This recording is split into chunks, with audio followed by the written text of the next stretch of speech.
The Sneezing Snout. Once upon a time, there was a small kitten named Sniffles. Sniffles had a problem. He couldn't stop sneezing. Sniffles hated his sneezing snout. He even blew his food off the table with a sneeze. One day, a doctor saw Sniffles and his sneezing snout. He wanted to help Sniffles. "What is wrong with me, doctor?" cried Sniffles. "I can't stop sneezing." "When did the sneezing start?" asked the doctor. "Well, I was swimming in the mud, and then Sniffles sneezed." He couldn't even finish the story.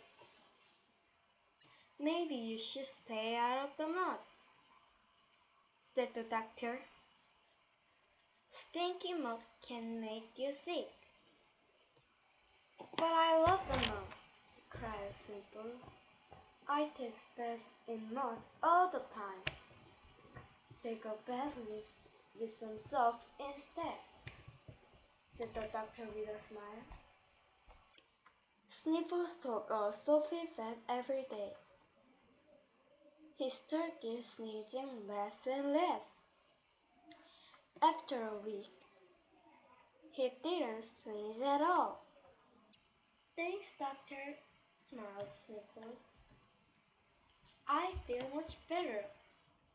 "You smell much better too," laughed the doctor. The end.